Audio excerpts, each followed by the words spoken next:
Prince Harry and Meghan Markle, they're a modern tragedy. I'd say Shakespearean, except they don't quite rise to that grandeur. I mean, it's how two people threw it all away, misled by their monstrous and very woke self-pity and self-absorption. You could write a play on this.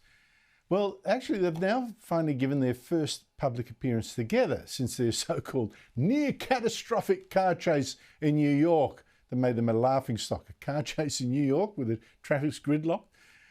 Since then, they've had to endure headline after headline suggesting their marriage is in trouble, that they're leading more separate lives. And then came this video overnight. Hello, this is Tazine. Hi, Tazine. Hi, Tazine. Hi. Oh my God. But has this video helped them or hurt? Now, in it, Harry and Meghan Markle are shown thanking members of the Responsible Technology Youth Power Fund for their work in protecting their two children from online harassment. It starts, like you just saw, like their calls are all a total surprise to the staff, even though the staff have got a cameraman standing in front of them filming it all. So you wonder, you know, what did they think was going to happen? I mean, seriously. But nowhere in this video do these two famously touchy-feely, hand-holding people, this couple, do they hold hands this time or even look at each other? Thank you for doing everything that you do. Our kids especially are incredibly grateful. They don't know it yet. They don't know it yet. But they will. So good to talk to you. Bye. Bye. Thanks, everyone. Have a good Take one. care. Bye. Bye. Joining me from London to lend us his famous body language skills, body language reading skills, is Patrick Christys, host of GB News. Patrick, very good to see you back from Greece. Look, a very strange video, you know, you wonder why was it released, and more to the point, who was it meant to impress and did it do it?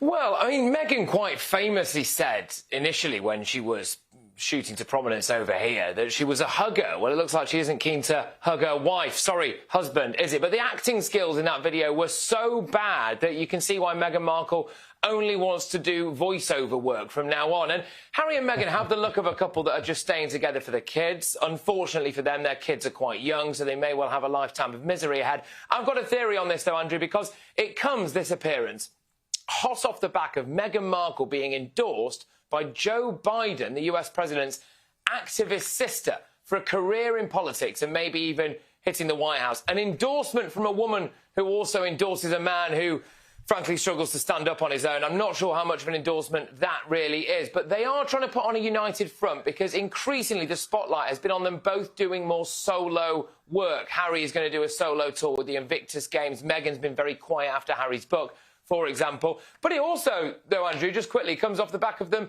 supposedly cutting some famous people out of their lives, famous friends like David Beckham over this non-stop paranoia. And look, I just wonder if the rumours of trouble at home are true, will Harry take a step back one day and look around and think, I married this woman, I've lost my friends, I've lost my family, I've lost my self-respect. Was it all worth it? Well, losing David Beckham would be a shock then if he's on his own. I mean, apparently, you know, with accusations they must have leaked private information. I mean, talk about paranoia. But on to more important business maybe, your Prime Minister Rishi Sunak. Now, he's given me a little spring in my step, I've got to say, Patrick. He's been, up to this point, pushing very hard on global warming policies. I won't say he's in full retreat, but suddenly he's boasting that he's just approved hundreds of licenses to look for oil and gas in the North Sea. He's boasting there's actually the friend of British motorists. He's going to repeal all these anti-car schemes around the country, by golly. He's even posing in Margaret Thatcher's old car. What is going on here? Yeah. Well, fundamentally, he has suddenly realised that he's got an election to win and he's behind in the polls. So he doesn't have the luxury of what a lot of politicians do, which is plough ahead with a really unpopular policy and just make the public suck it up. If he wants to keep his job, he's got to row back on this net zero nonsense. So we're going to get more drilling for oil and gas in the North Sea, which is good because Britain over here is overpaying big time for our energy because we're relying too much on foreign exports and imports, I should say, as opposed to just doing what's right beneath our feet at the moment. He's also got the Labour Party in a really interesting position on this, Andrew, because the Labour Party is part funded by Just Stop Oil, those climate activists. They've said they don't want any new oil and gas drilling, but they have said that if Rishi Sunak implements new oil and gas drilling, they won't reverse that if they come into power, which is a complete capitulation.